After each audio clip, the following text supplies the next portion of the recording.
অন্ধকার হচ্ছে। অন্ধকারই আছে। এই চিন্তা মানুষ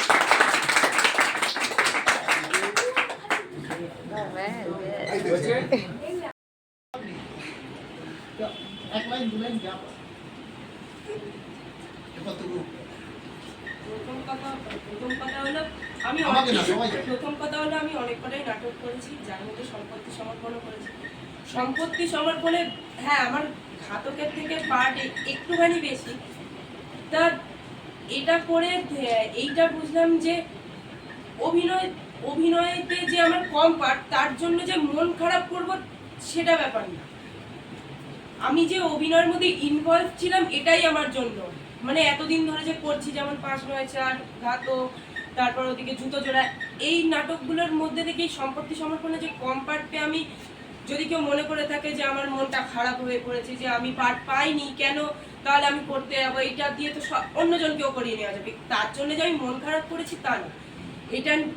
এইটা দিয়ে আমি এইটাই একমাত্র শিখেছি যে যতই কম পার্ট হোক, তুমি যদি অভিনয় করতে গিয়ে দর্শক হিসেবে বসেও যদি দেখো তাহলে ওটা ইনভলভমেন্ট। এটা আমি বলছি, স্যারের কথাই বলছি যে নাটক চলাকালীন যদি আমি চুপ থাকলে সেটা যে আমি নিজেকে সংযত রেখেছি সেটা না, অভিনয় মানে যারা করছে অভিনেতা অভিনেত্রীদেরও আমরা সাহায্য করছি, যার কারণে সেই নাটকটা ঠিকভাবে করতে পারছি।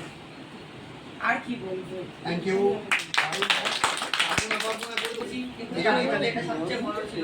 যেহেতু এটা আমরা একটু ওর কথাটাই বলছি, যদিও যে ছোট পার্ট বলে কোনো দুঃখ করি না অবশ্যই, কিন্তু যে পুরোটা দেওয়ার চেষ্টা করি।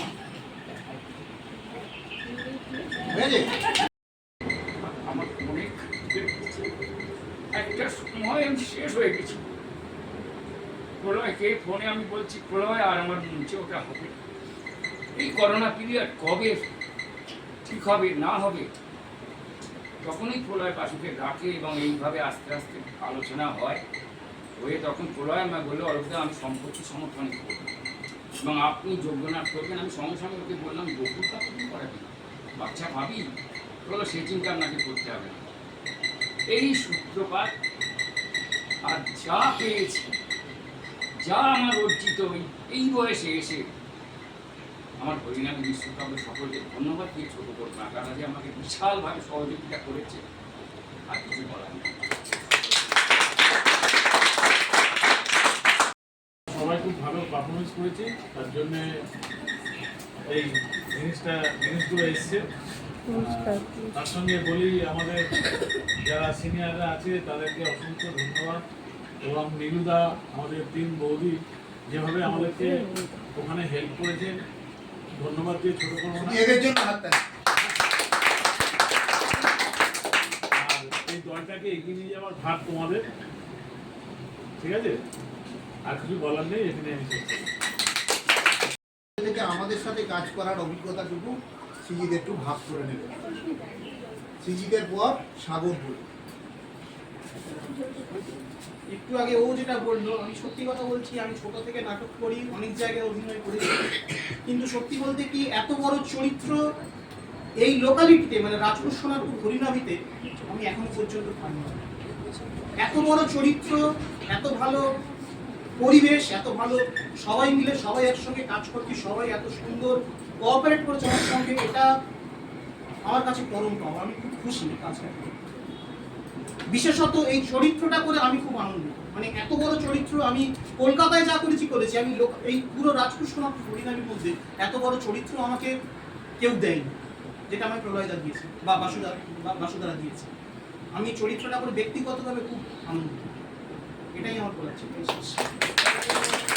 প্রথমত আমি মানে থিয়েটারটা প্যাশনের সাথে করছি, কিন্তু আমি আগে করতাম স্কুলে। ফার্স্ট টাইম এসে স্যারের কাছে এসে ফার্স্ট টাইম আমি করছি।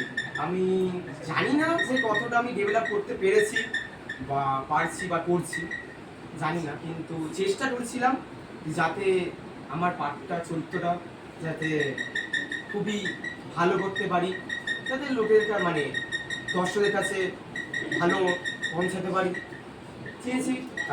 সেটার জন্যে অনেক কি বলবো করে অনেক কাজও করেছি, এমনকি অনেক প্র্যাকটিসও করেছি।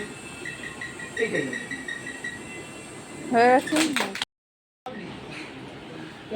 এক লাইন দু লাইন যা পারে। এবার তো প্রথম কথা হলো আমি আমাকে না, সবাই জানে। প্রথম কথা হলো আমি অনেক কটাই নাটক করেছি, যার মধ্যে সম্পত্তি সমর্পণও করেছি। সম্পত্তি সমর্পণে হ্যাঁ আমার ঘাতকের থেকে পার্ট একটুখানি বেশি। তা এটা করে এইটা বুঝলাম যে অভিনয়তে যে আমার কম পার্ট, তার জন্য যে মন খারাপ করব সেটা ব্যাপার না। আমি যে অভিনয়ের মধ্যে ইনভলভ ছিলাম এটাই আমার জন্য, মানে এতদিন ধরে যে করছি, যেমন 5-9-4, ঘাতক, তারপর ওদিকে জুতো জোড়া, এই নাটকগুলোর মধ্যে থেকে এই সম্পত্তি সমর্পণে যে কম পার্ট পেয়ে আমি, যদি কেউ মনে করে থাকে যে আমার মনটা খারাপ হয়ে পড়েছে যে আমি পার্ট পাইনি কেন, তাহলে আমি করতে যাবো, এইটা দিয়ে তো অন্যজনকেও করিয়ে নেওয়া যাবে, তার জন্য যে আমি মন খারাপ করেছি তা না। এইটা দিয়ে আমি এইটাই একমাত্র শিখেছি যে যতই কম পার্ট হোক, তুমি যদি অভিনয় করতে গিয়ে দর্শক হিসেবে বসেও যদি দেখো তাহলে ওটা ইনভলভমেন্ট। এটা আমি বলছি, স্যারের কথাই বলছি যে নাটক চলাকালীন যদি আমি চুপ থাকলে সেটা যে আমি নিজেকে সংযত রেখেছি সেটা না, অভিনয় মানে যারা করছে অভিনেতা অভিনেত্রীদেরও আমরা সাহায্য করছি, যার কারণে সেই নাটকটা ঠিকভাবে করতে পারছি। আর কি বলবো, থ্যাংক ইউ। এটা সবচেয়ে বড় ছিল, যেহেতু এটা আমরা একটু ওর কথাটাই বলছি, যদিও যে ছোট পার্ট বলে কোনো দুঃখ করি না অবশ্যই, কিন্তু যে পুরোটা দেওয়ার চেষ্টা করি।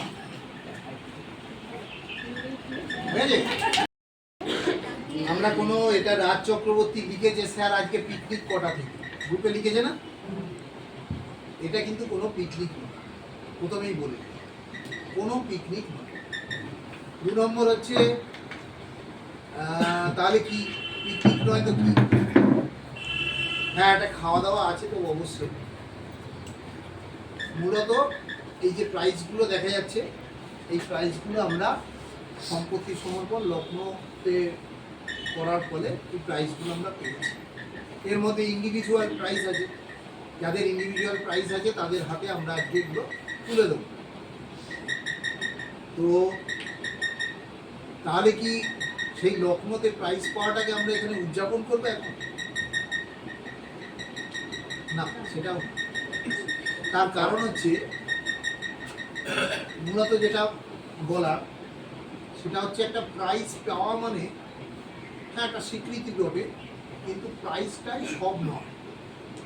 হ্যাঁ আমরা একটা কাজ শুরু করেছি, সেই কাজটা চলছে, তার মধ্যিখানে আমরা একটা প্রাইজ পেয়েছি কোথাও, এর আগেও প্রাইজ পেয়েছি, ফলে উদযাপনের ব্যাপার নয়। আমরা এখানে বাজি ফাটাবো না, হ্যাঁ রং মশাল ধরাবো না, সেরকম কিছু নয়, কিন্তু সবাই মিলে এক জায়গায় হচ্ছি এই কারণে। সেটা হচ্ছে যে এই সম্পত্তি সমর্পণ এখানে সবাই জানে, উপস্থিত সবাই জানে এই সম্পত্তি সমর্পণ আমাদের দল তৈরি হওয়ার আগে সম্পত্তি সমর্পণ তৈরি হয়েছে, এবং সম্পত্তি সমর্পণকে কেন্দ্র করে আমাদের দলটা তৈরি হয়েছে। তাই এটা আমাদের একটা জার্নি। যেরকম আমরা ট্রেনে করে লখনৌ গেলাম, ট্রেনে উঠলাম, এখান থেকে জার্নিটা শুরু হয়েছিল, আবার এখানে এসে শেষ হলো। এই জার্নির কোনো শেষ নেই, আমরা যতটা একে চালিয়ে নিয়ে যেতে পারবো ততটাই জার্নি। এই জার্নির কোনো এরকম বেঞ্চমার্ক নেই যে ওইখানে আমাদের পৌঁছতে হবে, এরকম কিচ্ছু নেই। প্রাইসটা আমাদের কোনো বেঞ্চমার্কই নয়, হ্যাঁ তার মধ্যিখানে একটা স্বীকৃতি, দ্যাটস অল। তাই আর চিনি আসতে পেরেছিস। এইবার যেটা বলার যে সেটা হচ্ছে যে আচ্ছা ওকে তোমার সবাই চিনিস না, মানে যারা চিনিস, যারা চিনিস না তাদের বলে দিই, ও প্রথম নিরুপমা করেছিল আমাদের, ঠিক আছে? ওর নাম তান্নি, ভালো নামটা ভুলে কুসুমিতা দাস।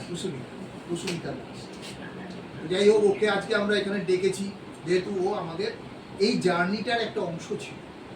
এরকম আরও কয়েকজনকে ডেকেছি, এসে পৌঁছয়নি, আসবে, যেমন বাবলুদা, যেমন শম্ভুদা, হ্যাঁ এদেরকেও ডেকেছি, ওরা এখনো এসে পৌঁছয়নি কিন্তু আসবে, একমাত্র বৃন্দাবন উপস্থিত নেই, সেও আসবে, আসার কথা আছে, ব্যস্ত মানুষ রোববার, তো সেও আসবে খুব একটা সময়। তো আমরা যেটা ঠিক করেছি আজকে যে যদিও এখানে সম্পত্তি সমর্পণ নিয়ে কথা বলতে বলা হয়েছে, কিন্তু আমার জীবনের প্রথম শো যেটা, প্রথম নাটক না, প্রথম শো যেটা, সেটা ছিল গিলি গিলিগে, সেটাও ছিল প্রলয় কাকুর হাত ধরে। আর এখনো পর্যন্ত যেটা শেষ শো করেছি আমি, সেটাও সম্পত্তি সমর্পণে, সেটাও ছিল প্রলয় কাকুর হাত ধরে। তাই জন্য it was really an amazing journey.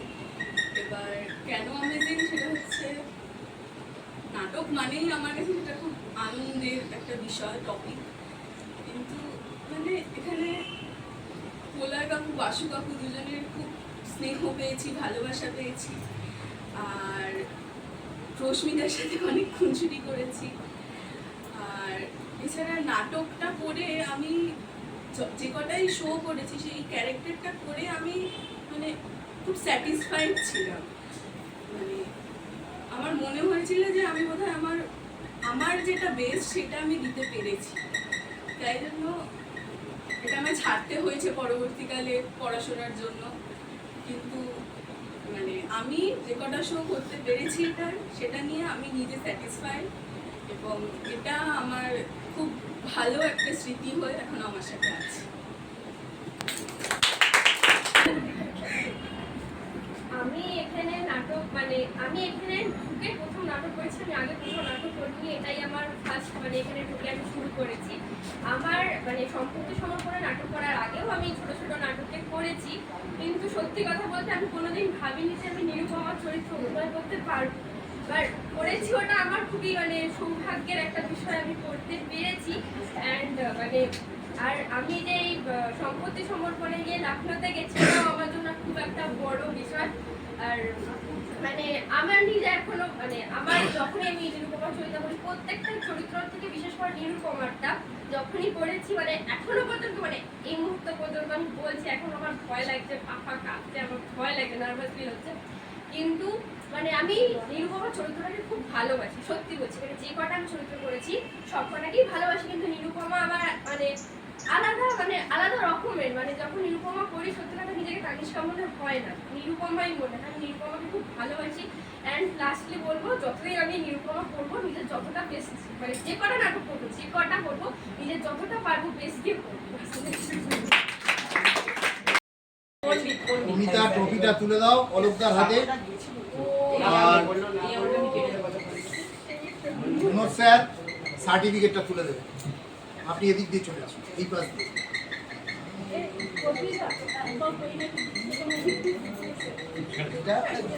হ্যাঁ, ওইখান থেকে দিই, আপনার হাতে দেবেন। চলো, একটু তুমি এই সাইড থেকে দাও।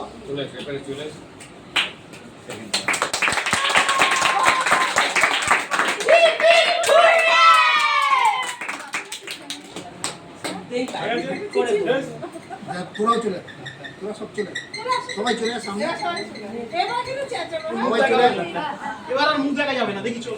বস বস বস বস যেরকম বসা তুই এটা সামনে দিয়ে দে, সামনে দিয়ে, সামনে দিয়ে, সামনে বসে না, প্রাইসগুলো সামনে রাখ, এইটা সামনে রাখ, সামনে রাখ, ওগুলো দিয়ে দে এখানে।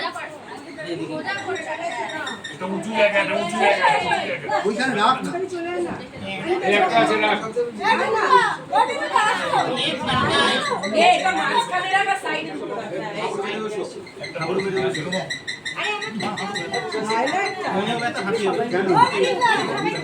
হ্যাঁ, ধরবে ধরবে।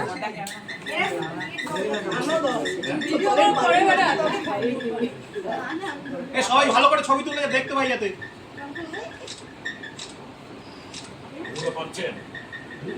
আপনি ওই দরজার ওখানে চলে যান।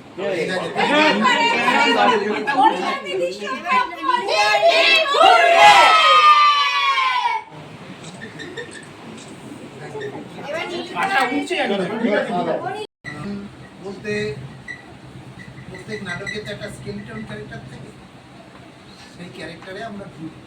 তার আগে অল্প কয়েকজনই বাকি আছে, আমি একদম শেষে বলবো, আর বাসুকেও একদম আমার আগে বলতে পারবো। আমরা হয়তো বলতে গিয়ে একটু বেশিই বলবো, তাই আমরা একটু পরেই বলবো। অসুবিধা আপাতত সুবিধার সবাইকে ধন্যবাদ। আমার এখন গর্ববোধ হয় যে এই নাটকটাতে আমি অংশগ্রহণ করেছিলাম।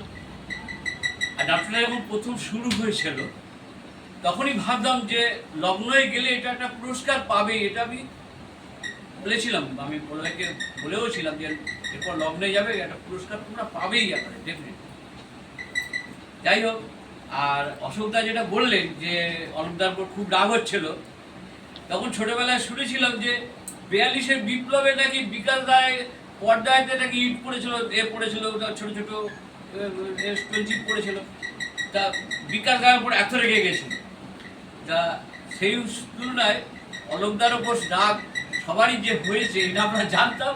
অলোকদার দুর্দান্ত অভিনয় করেছেন, তার সঙ্গে যদি আমাদের অস্মিতা, সেও কিন্তু ফাটিয়ে দিয়েছে।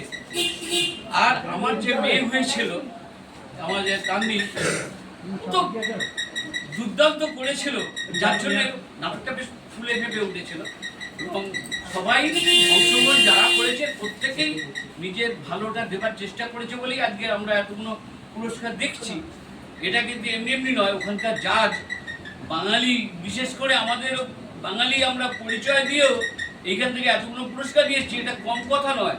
ওখানে পাওয়া, বাঙালিদের পাওয়া অনেক শক্ত। সেই জায়গায় যে এতগুলো পুরস্কার এসছে, এটা ভাবতে হবে যেটা আমরা হয়তো অন্য কোথাও করলে আরেকটু বেশি পেতাম। যাই হোক, এটা খুবই আনন্দের ব্যাপার। সবাইকে নিয়ে প্রলয় যেটা চলছে, যে মানে যজ্ঞটা শুরু করেছে, সেটা আরো দীর্ঘায়ু হোক, আরো বেশি করে হোক, এটি আমি কামনা করবো। আমি বেশিক্ষণ আমি অশব্দ মতো বলতেও পারি না। আপনার একটু অভিজ্ঞতাটা, হ্যাঁ, আর আমি যেটুকুনি সামান্য করেছিলাম, অল্প একটা ছোট বাবার রোল চেষ্টা করেছি সর্বান্তকরণে একটু ভালোভাবে দেওয়ার। ভাইমশাই, ভাইমশাই, পুরের টাকাটা নিয়ে এসছি ভাইমশাই, নীল আমাকে দিন, আমাকে দিন, নিরুর চিকিৎসার জন্য। কি হয়েছে আমার নিরুমার, কি হয়েছে বলো না? এই যে অভিনয়টা আমি করেছিলাম একটুখানি সামান্য রোল, এই একটুখানি দেখিয়ে দিলাম, টাচ করে দিলাম। তা আমাকে যেটুকুনি আমার পরিচালক প্রলয় যেভাবে বলতে বলেছিল, যেভাবে করতে হয়েছিল, অনেক চেষ্টা করে কিছুটা করার চেষ্টা করেছি। সবাইকে আমার ভালোবাসা, অভিনন্দন। এবং যারা যারা অভিনয় করে তারা আরো আরো আরো অনেক উঁচুতে উঠুক। এখান থেকেই বড় বড় জায়গায়, সিরিয়াল, সিনেমায় সবাই চেষ্টা করলে পেয়ে যেতে পারো। যে নাটক শিখতে হবে, তবে এগুলো হবে। আগে এটা আজকে প্রথম স্টেজ, যেগুলো হচ্ছে গিয়ে এগুলো না শিখলে ওখানে ওসব জায়গায় যাওয়া যাবে না। ঠিক আছে, আরো বড় হও, ভালো হও। সবাইকে ধন্যবাদ জানি আমার পক্ষ থেকে। তুমি তখন ওখানে 48 রকমের বমি করার পদ্ধতি বলে, এবার তুমি ঠিক করো কোনটা নেই। আমি তো অত বড় শিল্পী নই, কিন্তু আমি চেষ্টা করেছি যে যতগুলো ভ্যারিয়েশন এর মধ্যে আনা যায়, ঠিক সেই রকমভাবে চরিত্রকে যারা আমরা অভিনয় করি এই নাটকে বা যে কোনো নাটক, তারা যদি চরিত্রটা নিয়ে বারবার ভাবি, বারবার চিন্তা করি, তাহলে এক এক দিন এক এক রকমের ফুল ফুটবে। আর যদি আমরা ওই একই ধাঁচে করে দিই, তাহলে কিন্তু তার মানে তার গন্ধও বেরোবে। কিন্তু যদি ওই একই ধাঁচে রেখে দিই, তাহলে ওটা কাগজের ফুল হয়ে যায়। সুতরাং আমাদের ওই সজীব ফুলটা, ওই গন্ধওয়ালা ফুলটা আমাদের তৈরি করতে হবে, বাস্তবিক জায়গায় যেতে হবে। তার জন্য প্রচুর প্রশিক্ষণ, প্রচুর লেখাপড়ার ব্যাপারটা আছে, এগুলো করতে হয়। নাম্বার 2, সেটা সবাই করে। এবার একটা কথা বলি, যে ট্রেনটা সম্পত্তি সমর্পণের নাম করে চালু হয়েছিল, সেই ট্রেনটা যে পথে ছুটছে তাতে আমরা সবাই তার এই ট্রেনের পেছন। এবার যদি এই ট্রেনটা যেতে যেতে দুটো খণ্ড হয়ে যায়, এবং একটা খণ্ড অন্যদিকে চলে যায়, একটা খণ্ড, অথবা কোনো যদি কোনো প্যাসেঞ্জার সে নেমে আবার অন্য পথে যায়, তাহলে সেক্ষেত্রে কিন্তু সে ওই লক্ষ্যে পৌঁছাতে পারে, যে লক্ষ্যে ট্রেনটা দৌড়াচ্ছে সেই লক্ষ্যে সে পৌঁছাতে পারে। আর দ্বিতীয় কথা হচ্ছে যে অনেকে আছে ট্রেনে উঠে এখনো পর্যন্ত দেখেছি মাথায় বোঝাটা নিয়ে দাঁড়িয়ে আছে। তো বললো আপনার নাম, আপনি তো বাঙ্কে জায়গা রয়েছে, রাখছেন না কেন? বলছে আমি আমার জিনিস আমি বুঝবো না, তো কে বুঝুন জার্নি করছে, সে একটা নির্দিষ্ট জায়গায় যাবে, তার সেইটাকে বোঝা নিয়ে অভিনয় করতে এসে যদি আমার অমুক কাজ আছে এটা নিয়ে আমি চিন্তা ভাবনা করি, কোনোদিনও হবে না, কোনো দিন হবে না। সুতরাং লক্ষ্যটা এক রাখতে হবে। সঠিক জায়গায় পৌঁছাতে গেলে নিজেদের অভিনয়কে ভালোবেসে, যে চরিত্রে আমি অভিনয় করছি সেই চরিত্রের মধ্যে হৃদয়ঙ্গম করে, সেই চরিত্রটাকে হৃদয়ঙ্গম করে নেওয়া, আর সেটাকে নিয়ে বারবার এক্সপেরিমেন্ট করা, এটাই মোহরার এটাই গুণ, এবং এই মোহরার মধ্যে দিয়েই সব কিছু চলে। সুতরাং আমরা সেই লক্ষ্যে সবাই এগোচ্ছি। এখনো পর্যন্ত কারো বিচ্যুতি আমরা সেইভাবে আমাদের চোখে পড়েনি। সুতরাং যেটা বলছিলাম যে আমার এই নাটকটার নির্দেশনা আমার জীবনে প্রথম। কেন বলছি? আমি গিলি গিলি গেকে মাথায় রেখেই বলছি, কারণ গিলি গিলি গে আমার নিজের লেখা, কিন্তু সেটা আলাদা করে নির্দেশনা দেওয়ার কিছু ছিল না। নাটকটা এমনভাবে লেখা হয়েছিল, মঞ্চে উঠে সবাই অভিনয় করলে ওই জিনিসটা হয়ে যাবে। কারণ ওখানে বিশাল কিছু স্টেজ ক্রাফটের ব্যাপার ছিল না, হ্যাঁ, ইত্যাদি ইত্যাদি। আর সবাইকে ধরে ধরে আমাকে তৈরি করতে হয়নি।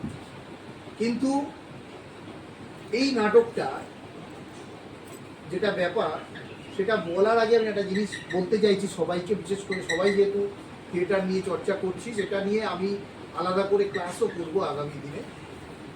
আমি রিসেন্টলি অনেকবারই তোদেরকে কথায় কথায় বলেছি, এরিক মরিসের কথা বলেছি, যে পৃথিবীতে আজ পর্যন্ত যত অভিনয় সংক্রান্ত তত্ত্ব বাইরে এসছে, পদ্ধতি, অভিনয় পদ্ধতি, সে স্থানিস্লাভস্কি থেকে শুরু করে এরিক মরিসের পদ্ধতিকে আধুনিকতম পদ্ধতি বলে, এবং এরিক মরিসের পদ্ধতি নিয়ে আমি এখানে প্রচুর ক্লাস করব।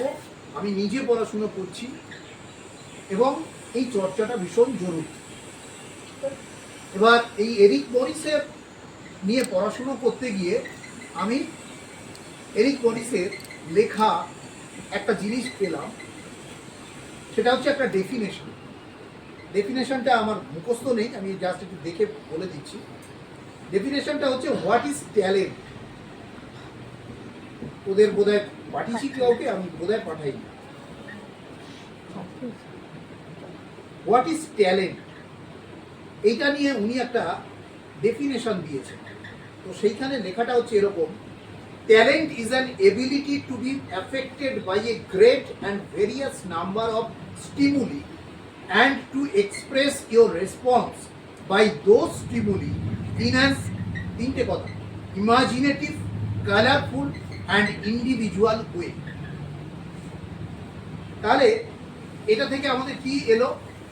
সেটা হচ্ছে যে স্টিমুলি কথাটা আমি অনেকবার নিশ্চয়ই বলেছি, অনেকবার বলেছি যে স্টিমুলি কি। এই যে আমি এখন এখানে দাঁড়িয়ে আছি, ওদেরকে কিছু বলছি, আমি একটা স্টিমুলি পাচ্ছি। কেন না? আমার দিকে সবাই তাকিয়ে আছে, সবাই শুনতে চাইছে। কোথা দিয়ে পাচ্ছি এটা? আমার চোখ দিয়ে দেখছি, সবাই আমার দিকে হা করে তাকিয়ে আছে। এই স্টিমুলিটা আমার ভেতরে ঢুকছে। আমি যে এইখানে বলছি, একটা নিস্তব্ধ পরিবেশ, সবাই চুপ করে শুনছে, পাখার আওয়াজ হচ্ছে, একটু হয়তো বাইরে থেকেও আওয়াজ আসছে। কোথা দিয়ে পাচ্ছি? এই স্টিমুলিটা। এখানে যদি খুব হই হট্টগোল হতো, সবাই কথা বলতো, আমি কথা বলার এনার্জি পেতাম না। তাহলে এই স্টিমুলি ভেতরে আমার ঢুকছে, একটা পরিবেশ ক্রিয়েট হয়েছে, নিস্তব্ধতা। যে নিস্তব্ধতাটা আমার ভেতরে আমার ঢুকছে কোথা দিয়ে? আমার কান দিয়ে।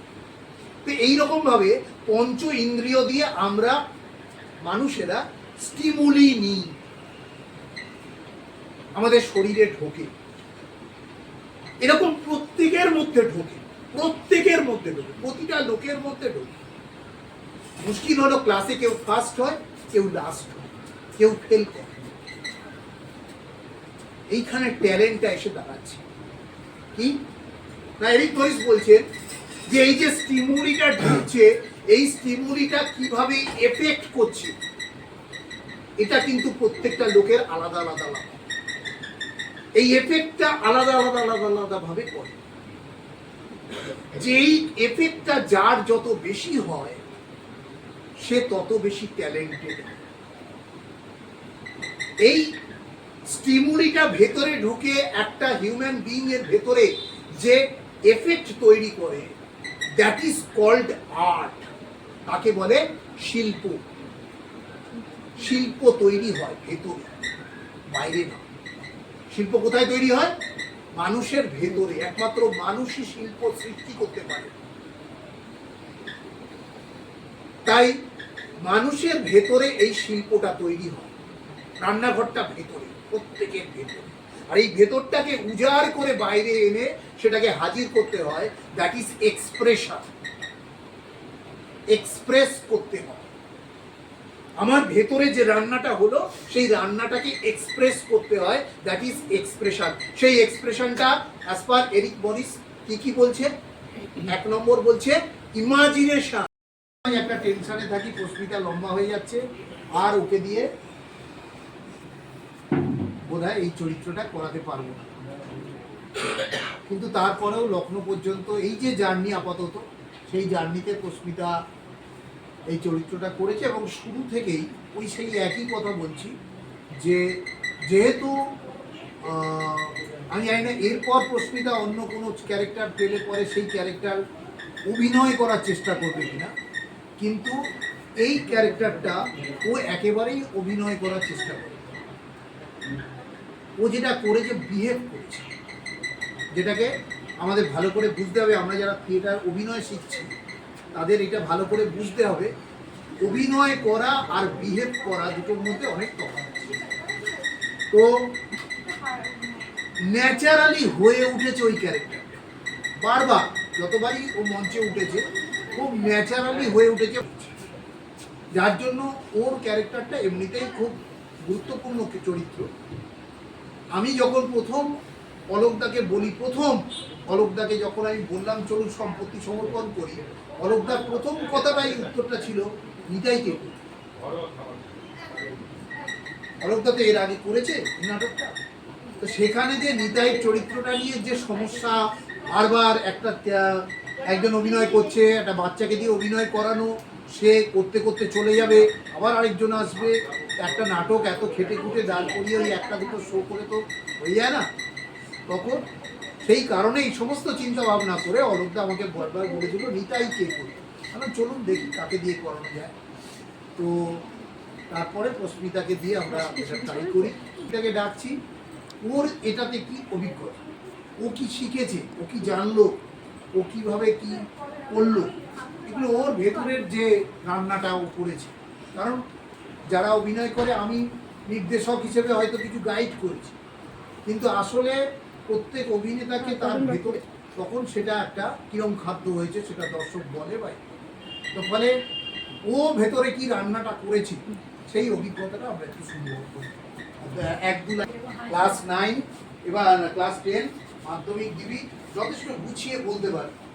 তার বাপটাই শুরু করলো, হ্যাঁ বাপটাই শুরু করে কিন্তু প্রথমে একটুখানি ভাব নিচ্ছে, কিন্তু তারপরে যখন বললো কি সুন্দর গুছিয়ে বললো, একদম ওই রকম প্রত্যেকে পারে এটা করতে। এটাও একটা ট্রেনিং দিই। চল একটা কথাই বলবো না, একটা কথা বলবো না, অনেক কটাই কথা বলবো, বাট আমি এটাই বলতে চাই যে রাজা কাকা বললো যে আমি কথা গুছিয়ে বলতে পারি, বাট এটা সত্যি কথা না। যখন কেউ আমার বলতে বলে কিছু, তখন আমি এতটাই নার্ভাস হয়ে যাই যে যেগুলো বলবো আমি সেগুলো সব বলবো। তো খুবই নার্ভাস আমি এখনো, যদি সবাইকে দেখছি। আমি নাটক সম্পত্তি সমর্পণের আগে করেছি, কিন্তু ভাইটাল ক্যারেক্টার কোনোদিনও করেছি নাটক করেছি বলতে গিলি গিয়ে করেছি, বাট ওখানে ছোট ক্যারেক্টার, সেটা বড় কথা না যে ছোট ক্যারেক্টার বাকি। তখন আমি গিলি গিয়ে যখন ফার্স্ট করি তখন আমি ক্লাস 2-তে পড়ি, তখন অতটাও কিছু বুঝতাম না নাটক কি বা থিয়েটার কি। আমার রাজা কাকা ডাকে, আমি চলে যাই, হ্যাঁ ঠিক আছে। তারপরে গিয়ে ওখানে কুসুমিতা দিকে দেখতে পাই, অনেক মজা হয়। তো অনেক দিদিরাও ছিল, বাসু জেঠুর মেয়ে ছিল, তো অনেক মজা করি। তারপরে হঠাৎ একদিন রাজা কাকা আমায় ডাকে যে নাটক করবি। নাটক সেটা কি জিনিস আমি জানতাম না। তারপরে রিহার্সালে আসি, আমায় স্ক্রিপ্ট দেওয়া হয়, অলোক জেঠুর সঙ্গে দেখা হয়। আমি ভেবেছিলাম যে এই মানুষটা আবার কি এরকম একটা পিতি কিচ্ছিরি দেখতে, লম্বা লম্বা দাড়ি, এত বড় বড় চুল এরকম কারোকে দেখতে হয়। তখন আমি ক্লাস 4-এ পড়ি, 2020 কথা। তখন ফার্স্ট সম্পত্তি সমর্পণ করা হয়। তারপরে রাজা কাকা ফার্স্ট দিন আমার স্ক্রিপ্ট পড়ায় যে পড় এটা দেখ কি। তখন আমি ভেবেছিলাম এটা আবার কি, পড়াশোনা তো করি আবার এখানে এসে পড়তে হবে। তখন একটু বিরক্তি লেগেছিল। তারপরে আস্তে আস্তে যখন নাটকটা পড়ি বা স্ক্রিপ্টটা আস্তে আস্তে যখন পড়তে থাকি তখন ভাবি আরে এটা তো আমারই একটা অন্যরকম একটা চরিত্র, এটা তো পুরো আমি। দেখি ট্রাই করে দেখা যাক কিরকম লাগে। তো স্ক্রিপ্টটা পড়তে পড়তে আমি নিজেকে খুঁজে পেয়েছি, কিন্তু একটু আলাদা হয়, পুরো সেমই ক্যারেক্টার। আমি ছোটবেলায় যেরকম ছিলাম পুরো সেম। আমি সম্পত্তি সমর্পণ করতে গিয়ে কি বলবো, মানে একটা এত ভালো টিম পেয়েছি, মানে এতজনের সাথে মিশতে শিখেছি, এত নাটক করছি আমি। মানে সম্পত্তি সমর্পণে আসার পর হঠাৎ করে যে আমার এরকম ভাবে লাইফস্টাইলটা পাল্টে যাবে এটা আমি কোনোদিনও বুঝতে পারিনি। তারপরে এতগুলো কাকিমা সাপোর্ট, অনেক ভালোবাসা, রাজা কাকার ভালোবাসা, বাসু জেঠুর ভালোবাসা, অলোক জেঠুর ভালোবাসা, স্যারেদের ভালোবাসা, এটা আমি অন্য কোথাও পাই। নিজের বাড়িতেও এত ভালোবাসা পাইনি যতটা আমি এখানে পাই। তো এটাই বলবো যে সম্পত্তি সমর্পণের গোকুল যে ক্যারেক্টারটা সেটা আমার সব থেকে ফেভারিট একটা ক্যারেক্টার। এটা থেকে আমি অনেক কিছু শিখতে পেরেছি, জানতে পেরেছি, নাটক কী সেটা আমি বুঝতে শিখেছি, এক্সপ্রেশন কী, কীরকমভাবে কথা বলতে হয়, কীরকমভাবে হাঁটতে হয়, স্টেজে কীভাবে হাঁটতে হয়, এবং অনেক কিছুই শিখেছি সম্পত্তি সমর্পণের মাঝখানে। এটা আমার একটা স্মৃতি, ছোটবেলা না এখনো সেই স্মৃতিটা চলছে। জানি না কতদিন পর্যন্ত এই ক্যারেক্টারটা করতে পারবো, বাট যে আমার এই গোকুলের ক্যারেক্টারটা পরবর্তীকালে করবে তাকে আমি একটাই কথা বলতে চাই এখন থেকে, যে আমি যতটা এফোর্ট দিয়ে করেছি এটা, সে যেন তার থেকেও বেশি এফোর্ট দেওয়ার চেষ্টা করে। আমি তার থেকে শিখতে চাইছি যে আমার গোকুল করতে গিয়ে যে খামতিগুলো রয়ে গেছে সে যেন সেটা পূরণ করতে পারে, আমি সেটা অডিয়েন্সে বসে দেখতে চাই। এইটুখানি বলার, আর আমার কিছু বলার নেই। আমি একটু পুরোনো দিনে ফিরে যাব। সম্ভবত আমি তখন উচ্চইতে আছি। প্রলয় আমাকে টেলিফোন করলো যে আমরা সম্পত্তি সমর্পণ বলে একটা নাটক করেছি, নাটকটা খুব ভালো হয়েছে এবং অলোকটাকে দেখলে চৌহাটির লোকজন না কোথায় এটা খুব মারধর করে দিয়েছে। কি নাটক করেছে? চরিত্রকে মারধর করার ব্যাপার তোমার তো প্রাচীন ইতিহাসের কথা মনে পড়ে না? যে চরিত্র অভিনয় করেছে আমি ঠিক আছে আমি ফিরি, যদি আমি যাবো দেখব। এখন বিভিন্ন কাজে আমাকে বিভিন্ন সময় বাইরে থাকতে হয়, এটা আমার খুব সবাই জানে, এবং অন্যান্য যে সমস্ত জায়গায় আমি কাজ করাই সেক্ষেত্রেও কিন্তু তারা জানে, সেইভাবে তারা টাইম আমি এলাম। এসে দেখলাম যে প্রলয় অলরেডি শুরু করে দিয়েছে কিছু এই বাচ্চাদের নিয়ে ক্লাব করো, এবং ও পরবর্তীকালে আমাকে বললো যে আপনিও ঠিক আছে করো, কিন্তু আমার সম্পত্তি সমর্পণ দেখা হচ্ছে না, কি করে দেখি ও আসছে না সেইভাবে সেই সময় এমন সময়। এবং আমি তখন বাচ্চাদের ক্লাস করাই, অন্যান্য থিয়েটারের নাটক নিয়ে আমরা কাজকর্ম করছি। এমন সময় হঠাৎ শুনলাম যে রবীন্দ্রভারতী বিশ্ববিদ্যালয়ের রথীন্দ্র মঞ্চে অভিনীত হবে সম্পত্তি সমর্পণ। তো আমি এর থেকে ভালো স্কোপ আর পাইনি, কারণ তখন কলকাতাতে আমার একটা ছোটো কাজও ছিল। এই কাজটা সেরে তখন সময় নিচে গিয়ে হাজির হচ্ছে। গিয়ে দেখলাম, আমি প্রথমে দর্শক আসলে বলেছিলাম, তার আগে কাবলিওয়ালা নাটকটি মঞ্চস্থ হচ্ছিল এবং দর্শকরা বিভিন্ন কথা বলছে, কেউ বাদাম ভাজা খাচ্ছে ইত্যাদি, মানে নাটকটা জমছে। যাই হোক, তারপরে আমি যখন ইন্টারভাল মাঝখানে যখন ইন্টারভাল দিল আমি গিয়ে তখন ওদের সঙ্গে দেখে তখন এখন রয়েছে মোটামুটি রেডি হয়ে গেছে। তো বাসু এবং অলোক এই দুজনকে দেখলাম যে ওখানে ওরা এই নাটকটার একটা নাটকের শেষে গাভিওয়ালা শেষে আমাদের সমর্পণ দিয়েছে। অদ্ভুতভাবে দেখলাম যে ওরা মঞ্চটাকে সাজাতে ব্যস্ত, অলোক এবং বাসু, তার সঙ্গে নির্মল আছে মানে প্রতিটার বাবা, এই তিনজনকে আমি দেখতে পেয়েছি। প্রলয়ও ঠিক করছে, কিন্তু আমার কোনো অভিজ্ঞতা নেই কোনটা কোন জিনিস কোথায় রাখবে এই ব্যাপারটা আমি তো প্রথম দেখছি না। তো তারপরে নাটকটা যখন শুরু হবে তখন তো মোটামুটি সমস্ত দেখলাম যে ঠিক আছে, ঘোষণাও হলো, এবং নাটকটি চালু হয়ে গেল। চালু হতেই আমি দেখতে শুরু করি এবং আবহ প্রক্ষেপণ থেকে শুরু করে সবটাই আমি দেখছিলাম, খুব তাড়িয়ে দেখছিলাম। সেখানে বোধহয় তার নিয়ে উঠে যাচ্ছে। তো দেখছিলাম, দেখে ওখানে কিন্তু পূর্ণাঙ্গ নাটকটা হয়নি, একা করতে যাচ্ছে।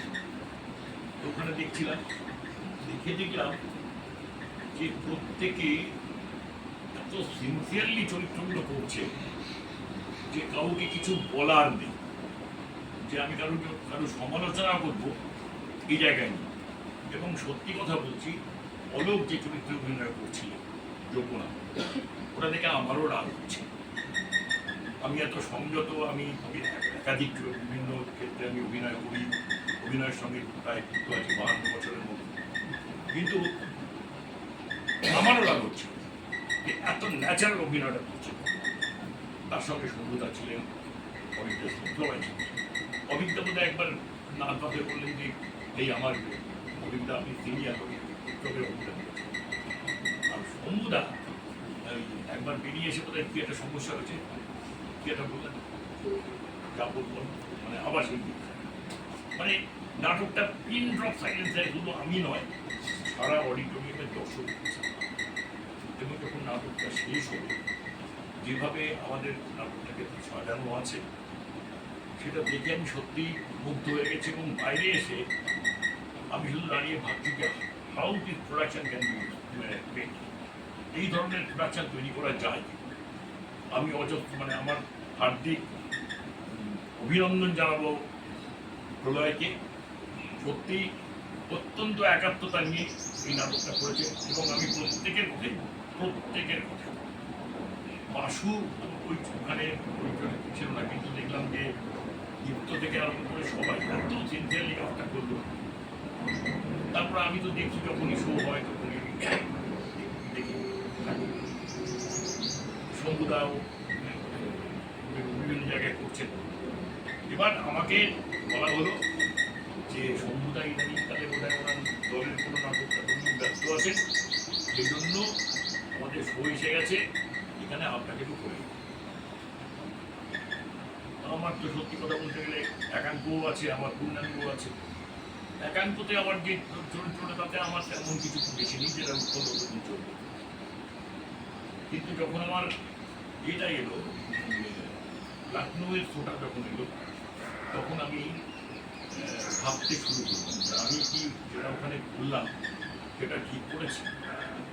এটা আমাকে পরিচালক বলবেন না, পরিচালক কিন্তু আমরা যে স্তরের অভিনয় দীর্ঘদিনে আমাদের যে অভিজ্ঞতা, সেই অভিজ্ঞতায় যে আমরা যে অভিনয় করবো সেই অভিনয় কিন্তু পরিচালকরা সাধারণভাবে মেনেই নেয়, তারা আমাদের উপর কোনো কথা বলেন।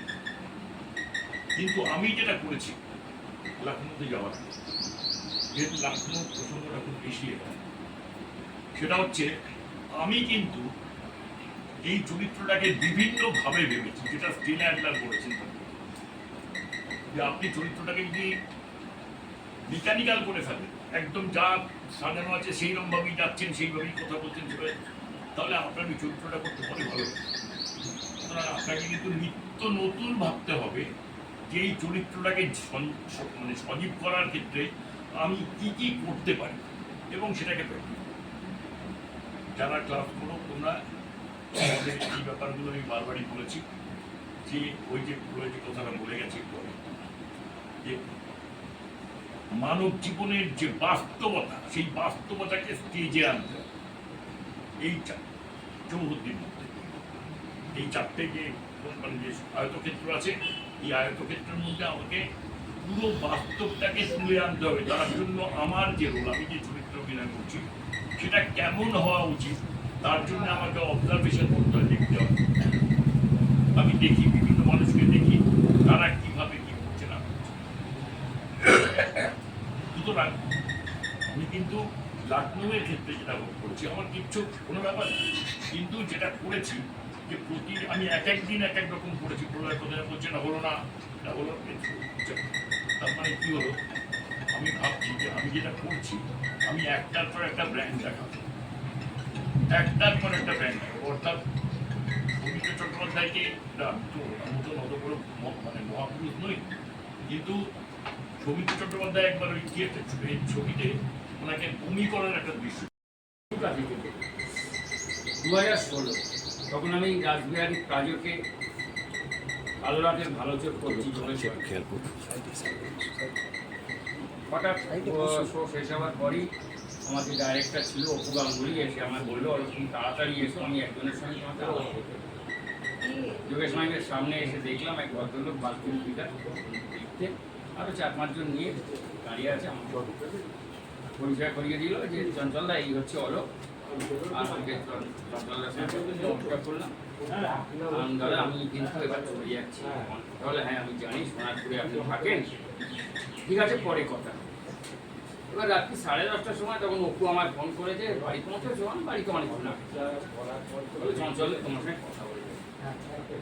তখন চঞ্চলদা আমাকে বললেন যে আমার খুব ভালো লেগেছে আজকের আপনার কাজ, আপনি যে চোরের ক্যারেক্টারটা করেছেন আমি যোগেশ মাইমের অনেক পেছনে বসে শুনেছি, আপনার প্রত্যেকটা ওয়ার্ড আমি পরিষ্কার শুনতে পেয়েছি, এটাই সবচেয়ে আমার ভালো লেগেছে। আমি আপনাকে একটা সিলেক্ট করেছি, মানে হলো আমি একটা কালেকশানে বই পড়ি, আমি মেন ক্যারেক্টার খুঁজছিলাম, এটা আমি পেয়ে গেছি, আপনাকে শুনতে পেলাম। কী বলছি তা হলো যে এরকম সম্পত্তি সমর্পণ রবীন্দ্রনাথ ঠাকুরের গল্পটা পড়া আছে, আমার মনে হচ্ছে পড়েছি, খুব সম্ভবত ভুল করে নাতিকে বলে হ্যাঁ হ্যাঁ হ্যাঁ। সেইখান থেকে তার 1 বছর পরে 2017 রিহার্সাল শুরু হয়। তখন আমি রাসবিহারী প্রাজকে, ওইটা বোধ হয় খুব সম্ভবত ওখানে 16-17টা নাইট করেছিলাম। তারপরে কয়েকটা বই হয়েছিল, মানপত্র অবনী করেছি, জালিয়ানওয়ালাবাগের মকবুল করেছি, এরকম চলছিল। চলতে চলতে 2019-এর 30শে নভেম্বর তপন থিয়েটারে দুপুর 3টে শো ছিল, যেটা বোধ হয় খুব সম্ভবত প্রলয় বাসু টাসু দেখতে গিয়েছিল। সেই সম্পত্তি সমর্পণ শেষ এবং তারপরেই করোনা পিরিয়ড এসে যায়, সবাই বসে যায়। তখন চিন্তা ভাবনায় কাজ করছিলাম, প্রলয় ছিল, বাসু ছিল। এই করতে করতে একদিন প্রলয়ের সঙ্গে কথা হলো, এই নানা থেকে বললাম আমরা চলুন তো দেখি, আমরা সম্পত্তি সমর্পণ করবো। আমরা নাট্যকারের সঙ্গে কথা বলি, চঞ্চলদার সঙ্গে কথা বলতে চঞ্চলদা বললো অবশ্যই যোগনা তুমি করবে। হ্যাঁ, কিন্তু গোকুল ও কাকে একটা রেখেছে, বলো করো করো। তখন প্রলয় আমায় বলেছিল জলদা আমি তো দেখেছি, কিন্তু আমি খানিকটা নিজের মতন করবো। হ্যাঁ, চঞ্চলদাকে বললাম, চঞ্চল বলে একদম 100% পারমিশন দেওয়া রইল, প্রলয় নিজের মতন করবো। সেই শুরু হলো, তো একটা যাত্রার আঙ্গিক ছিল কিছুটা, সেটা অফ করে দিয়ে প্রলয় শুরুটা করেছিল যাত্রার ডায়লগ দিয়ে, যেটা বাসু করেছিল। ফার্স্ট শো হয় আমাদের 2022-এর 3রা এপ্রিল সংগ্রামজীব মঞ্চে। আমরা কাউকে করিনি, জাস্ট নিমন্ত্রণ করা হয়েছিল নাটকের দলকে, সকলেই দেখে বলেছিল 80% ঢুকে গেছে এবং চঞ্চলদার ফ্যামিলির সবাই এসেছিলেন। এই তারপরে শুরু হলো পরিণামী বিশ্বকাপের দৌড়। চলছে চলছে চলছে, হঠাৎ প্রলয় একদিন ফোন করলো, জয়া ঠাকুরের মঞ্চ করবেন। সর্বনাশ, মানে করতে পাওয়া তো ভাগ্যের ব্যাপার। এই করতে করতে শো রেডি হলো, আমরা কম্পিটিশানে একাংশ কম্পিটিশানে গেলাম, সেখানে কাজ করলাম। তারপরে যা হবার সবাই জানে, রেজাল্ট আমাদের মোটামুটি ভালোই হয়েছিল, আমরা ফার্স্ট পজিশান পেয়েছিলাম। এই সময় ওখানকার সেক্রেটারি সিদ্ধার্থ দা আমাকে হঠাৎ এক সময় বললেন, দা সাধারণ কাজ করেছে। আমি শুধু তাকে এইটা বলেছিলাম যে আমার দলে কিন্তু সবাই সেরা। এই যে বাসুকে দেখছি, এই যে কি করে এই সেট খোলা থেকে পোলার বাড়ি থেকে নিচে নামানো, গাড়ি তোলা, এখানে আসা করা, আবার সেখানে গিয়ে 100 এই নিজের মন থেকে না চাইলে হয় না। আর তাহলে এইটা বুঝুন, স্টেজে সবাই সেরাটা দিয়েছে বলে আমি সেই জায়গাটা পেয়েছি, তাদের সঙ্গে লড়াই করে কাজ পেয়ে পাচ্ছি। এইটাই হচ্ছে আমার দল। এবার আস্তে আস্তে শম্ভু হ্যাঁ কথাটা ঠিকই বলেছে, 2 বছর আগেও বলতো তোমরা এই বই নিয়ে লগ্ন দাও। এর মধ্যে একটা ছোট্ট ওই রাসবিহারীর একটা রিহার্সালের কথা বলি। রিহার্সাল শুরু হয়েছে 2017-এ। চঞ্চলদা সবাইকে কিছু না কিছু বলে, আমায় কিছু বলে। আমি একদিন চঞ্চলদাকে জিজ্ঞেস করলাম, চঞ্চলদা আমাকে তো কিছু বলছেন না। চঞ্চলদা মিটমিট করে হাসছে। দলে একজন ছিল বেহালায় বাড়ি, পলাশদা বলে, অমরদার বলে কাজ করে। পলাশদা বললো, বাবা তুমি যা বিষ ছড়াচ্ছ, মঞ্চ তো জ্বালিয়ে না। এই ব্যাস, আবার চললো, শো হলো এলো, তারপরে এই বিশ্বকাপ। এবার লখনৌর ব্যাপারটা বলি। অল ইন্ডিয়া বেসিসে কম্পিটিশন, যেখানে দিল্লি এই সমস্ত আসে, কী করে এর মধ্যে ওদের দলের রানার সঙ্গে আমার যোগাযোগ, রানার সঙ্গে কথা বলে, রানা অনেক কথা বললো, এইরকম ভীষণ শক্ত হেন তেন করে। ঠিক আছে চলো দেখা যাক। আমার খালি মনের মধ্যে একটাই ছিল, আমি যদি ফেল করি টোটাল শেষ একদম। এইটাই আমাকে খুব নার্ভাস ফিল করতে বলাই, যেটা বলছে গাড়ি কামানো, এটা আমার হচ্ছে একটা হ্যাবিট হয়ে গেছিলো। চঞ্চলদা এইটা আমাকে বলতো যে ওরা পুরো ছেঁড়া কাপড়, ছেঁড়া গেঞ্জি আর ওই এক মাথার চুল আর এক মাথার দাড়ি নিয়ে যখন ঢোকো ফার্স্ট অ্যাপিয়ারেন্সই তুমি 50% ধরে দাও, তারপর তোমার কাজ। এইটা আমার তোমার ন্যাচারাল, এটা তোমার সহজাত, এটা আছে। আমি যোগনাথ সম্বন্ধে এখনো ভাবি। এবার লখনৌ যাওয়া শুরু হওয়া, একটাই খালি চিন্তা ছিল যে আমি কাজটা করছি। মনের মধ্যে একটাই রাখলাম, যতটা নিজেকে কন্ট্রোল রাখা যায়। ও যেটা বলেছে এটা সত্যি একদম। আমি খুব চুপচাপ থাকার মধ্যে ছিলাম যে কাজটাকে আমার করতে হবে। যতক্ষণ কাজটাকে না করতে পারছি, এই ঠান্ডার মধ্যে যতটা সম্ভব পেরেছি কাজটা করেছি। কিন্তু কাজটা করে আমার সত্যিই খুব ভালো লেগেছে। একটা জায়গা হয়তো পাবো, এটা কিন্তু চঞ্চলদা আমায় বলেছিল যে এই বই দিয়ে তোমরা যেখানে যাবে খালি হাতে ফিরবে না, যে যেখানে যে যাই পাবে। এইটা কিছু বলার নেই, এটা আমাদের উপর তারা ভরসা করে। আর আমার একটাই ছিল, যেটা বাচ্চা তো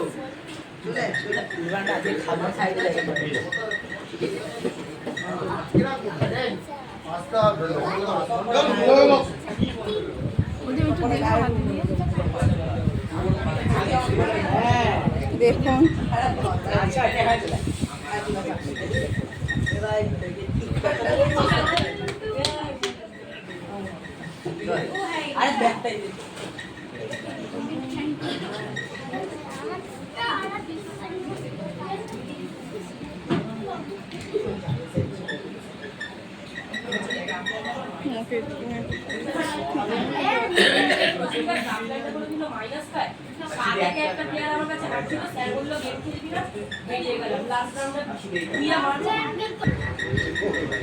প্রথমেই লেখা আমি আসছি স্যার।